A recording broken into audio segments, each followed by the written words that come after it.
budaya positif. Mungkin ini juga sudah pernah kita dengarkan bersama-sama dulu waktu budaya yang menyampaikan ya. Budaya positif.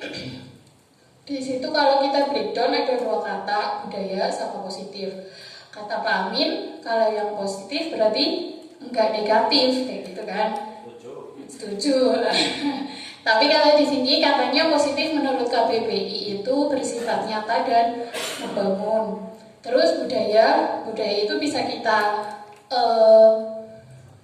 artikan sebagai kebiasaan.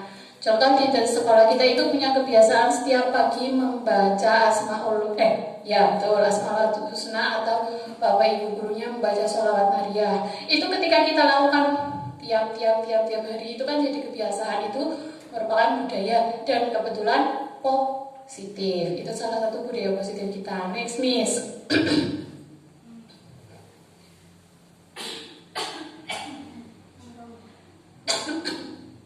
Nah, untuk sampai ke kebiasaan positif tadi, kayak kita membaca sholawat Nariyah setiap hari kayak gitu, walaupun bersusah-susah kayak itu digerakkan oleh apa sih? Kenapa kita mau baca sholawat Nariyah setiap pagi kayak gitu? Kan berarti di sini tuh sudah ada pemahaman bahwa kalau membaca sholawat Nariyah itu bermanfaat atau berfaedah, kita bisa dilancarkan segala urusannya. Berarti sudah ada nilai di sini atau pemahaman di sini bahwa hal tersebut itu bagus sehingga dijadikan kebiasaan atau budaya. Nah, yang nempel di kepala setiap orang itu kan barangkali beda-beda ya. Apa yang bagus menurut Pak Irfa belum tentu bagus menurut Pak Vidi, Pak Fadil. Apa yang bagus menurut Pak Budi belum tentu sama dengan Bu Yana kayak gitu. Nah, tetapi kalau di sekolah dengan sebanyak ini kepala yang mempunyai sistem nilai mana yang baik menurut kepalanya sendiri-sendiri kayak gitu, itu kan akan jadi nggak sinkron atau nggak satu kata ya. Kata Baika kalau menurut saya ini bagus, kalau kata Beva kalau menurut saya yang kayak gini sih kayak gitu. Kalau kata Baca beda lagi kayak gitu kan. Nah, maka kalau di sekolah itu atau di sebuah yayasan atau di sebuah institusi itu kita perlu bersepakat akan nilai-nilai kebajikan apa sih yang mau kita biasakan atau kita budayakan. Contoh yang kecil itu di dalam rumah tangga saja, antara suami dan istri, maaf ya yang belum bersuami dan belum beristri, itu kan mesti menyepakati apa nilai-nilai yang penting untuk rumah tangga mereka, kayak gitu. Mungkin di keluarganya Pak Vidi yang penting itu misalkan harmonis, misalkan kayak gitu. Mungkin di keluarganya Bu Catur lain lagi, yang penting itu sehat kayak gitu. Mau kayak gimana yang penting sehat. Mungkin di keluarganya saya lain lagi kayak gitu. Yang penting kaya raya misalkan. Itu kan lain lagi. Nah, saya contohkan beberapa nilai kebajikan yang dianut oleh beberapa yayasan atau institusi. Salah satunya yang pertama itu dari EBO Primary Years Program. Betul ya bahasa Inggrisnya ya? Betul. Itu mereka merumuskan nilai-nilai apa saja sih yang menurut mereka penting ditanamkan sama orang-orang di dalam organisasi itu. Menurut mereka itu toleransi, integritas, mandiri, menghargai, antusias, empati, keingintahuan, komitmen, dan seterusnya.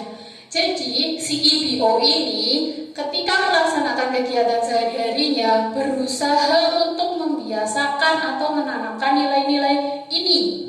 Itu saya contohkan EBO. Berikutnya, Miss.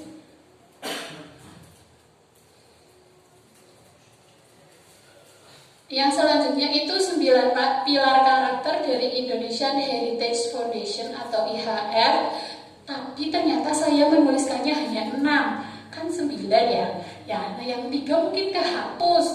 Saya contohkan di sini yang 6 itu bagi Indonesian Heritage Foundation atau IHF ini yang penting bagi mereka adalah cinta Tuhan dan segenap ciptaannya.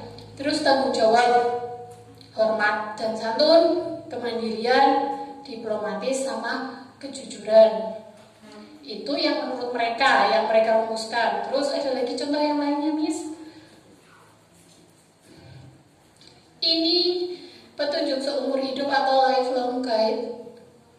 Salah satunya adalah nilai-nilai kebajikannya itu dapat dipercaya, lurus hati, pendengar yang aktif, memberikan yang terbaik, dan tidak merendahkan orang lain. Jadi nilai-nilai kebajikan itu mereka rumuskan supaya mereka dalam kegiatan sehari-harinya itu berusaha menyuntikkan atau membiasakan nilai-nilai ini menjadi kebudayaan atau kebiasaan mereka.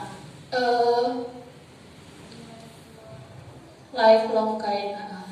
Karena biasanya di dalam satu sekolah saja, seperti contoh kemarin waktu saya mengerjakan rapot kelas 9 itu, pada catatan sikap wali kelas itu kan ada semacam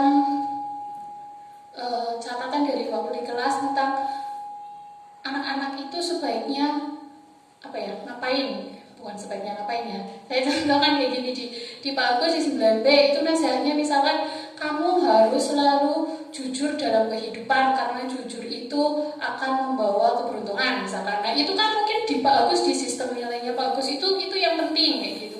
Ketika Bu Ikrim mengerjakan di 9C, nasihatnya lain lagi. Dalam hidup kamu harus selalu baik hati ke orang lain gitu.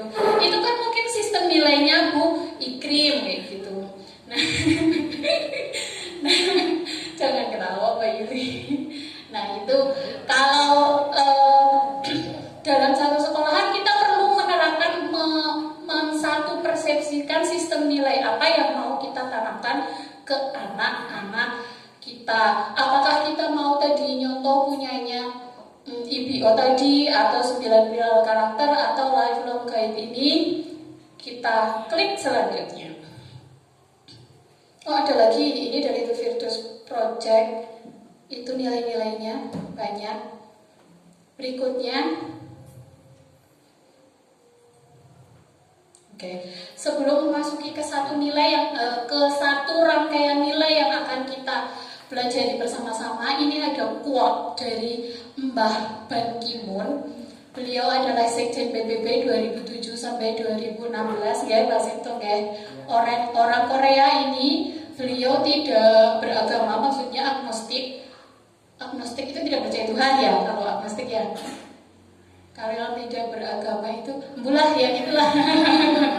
Nah kata Bapak Ban Ki-moon ini, pemenang utama dalam kehidupan ini adalah seseorang dengan kebaikan hati. Itu beliau tulis pakai bahasa Inggris, terus ceritanya saya artikan dalam bahasa Indonesia. Nah ini kan menurut Pak Mbah Ban Ki-moon ini sistem nilai yang penting untuk dibudayakan adalah kebaikan hati. Karena kata Mbah Ban ini, orang yang baik hati itu adalah pemenang utama dalam hidup ini. Entah pemenangnya menangin apa, nggak tahu.